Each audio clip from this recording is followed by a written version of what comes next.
Môžete rozprávať. Môžem rozprávať? Dobre. História školy. Škola v Rakoviciach bola založená v roku 1945, hneď po skončení druhej svetovej vojny. Avšak školský rok a vyučovanie sa začalo až v decembri, 13. decembra roku 1945 z dôvodu nevyhnutných oprav kaštieľa, ktorý bol zničený vojnovými udalosťami. Škola mala názov ako Vyššia odborná škola a bola jedna z mála na Slovensku, kde sa učili študenti, ktorí mali doma hospodárstvo. Podmienkou prijatia na túto školu v Rakoviciach, na vyššiu hospodárskú školu, bolo vlastnenie 15 hektárov pôdy, alebo teda boli to deti veľkostatkárov, ktorí teda mali aj viac ako 15 hektárov. Po 48. roku stratila škola charakter výlučnosti len pre istý typ študentov. Zo školy sa stala majstrovská škola.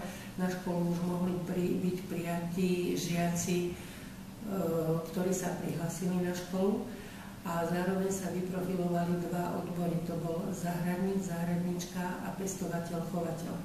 Pestovateľ-chovateľ bol v 50 rokoch prenesený do školy do Zablatia pri Trenčine a zostal tu teda jeden špecifický odbor záhradník, záhradníčka.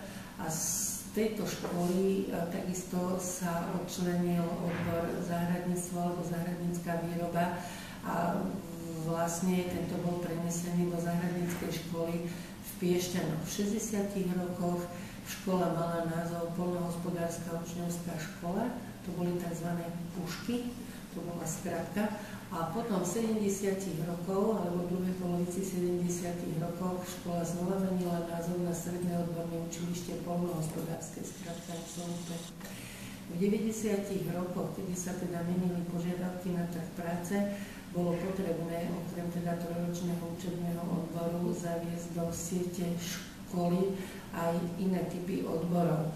Prvým takým významnejším odborom, ktorý teda bol zavedený na tejto škole iný ako záhradník, bolo pracovník marketingu.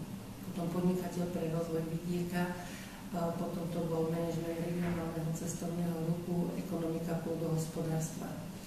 Ten pracovník marketingu mal svoje opodstatnenie preto, že mnohé výrobky, produkty, ktoré teda boli pestované v rámci poľnohospodárskych alebo záhradníckych podnikov, bolo potrebné umiestniť na trhu.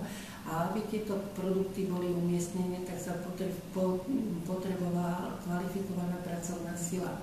Kvalifikovaná pracovná sila, ktorá má základné vedomosti ekonomické, ale zároveň pozná aj kvalitu tovaru a vlastne jeho trhovú hodnotu a celé operácie ekonomické. Takže toto bola požiadavka trhu práce. Ostatné odbory, ako ktoré vznikli, takisto vznikli na podneť trhu práce a žiaci teda, ktorí ich absolvovali, mali možnosť buď si teda založiť svoje vlastné firmy, alebo sa zamestnať u niekoho, alebo ísť študovať na vysokú školu. Môžeme povedať, že naši absolventi zhruba 1/3 sa umiestňuje aj na štúdiu na vysokej škole.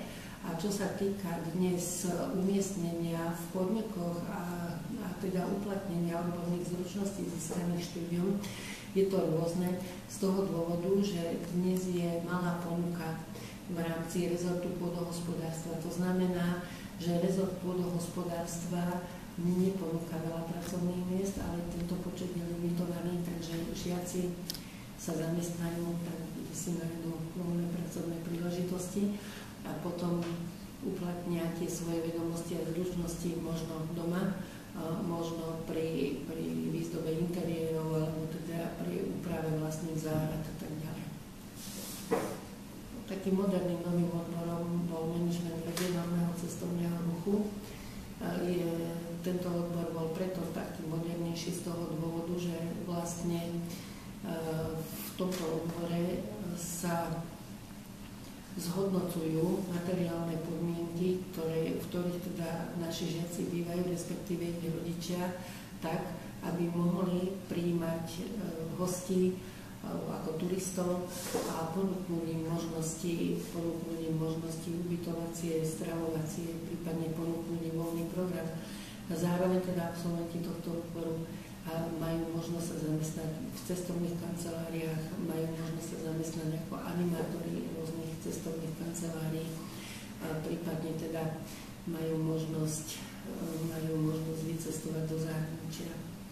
Škola je v celku veľmi úspešná v realizácii projektov na zahraničné stáže v rámci agentúry celoživotného vzdelávania a programu Leonardo da Vinci v časti mobility. Už to teraz viac ako študentov bolo na týchto zahraničných stážach a študenti teda boli najmä v Anglicku, v Rakúsku, v Belgicku, v Taliansku, Holandsku. Teraz teda pripravujeme pre budúci rok stáže do Fínska, znova Anglicka a Rakúska. Zároveň robíme viaceré projekty, na ktorých participuje viacero krajín Európskej únie. Teraz je to konkrétne projekt tzv. Kopchavek, čo je zase slovo vzniknuté zo skratiek anglických slov. A sú to nové výzvy v praktických tréningoch alebo v praktickom vzdelávaní. A na týchto projektoch participuje 8 krajín Európskej únie, my sme jednou z nich. Žiaci teda nedávno boli v Luxembursku, potom ďalšie stretnutie bolo v Španielsku, to bolo iba pre učiteľov a manažment školy. A naposledný minulý týždeň boli dvaja kolegovia v rámci tohto projektu v Rakúsku. Najbližšie sa chystá stretnutie vo Francúzsku a potom teda vo februári 2013 u nás na Slovensku na našej škole.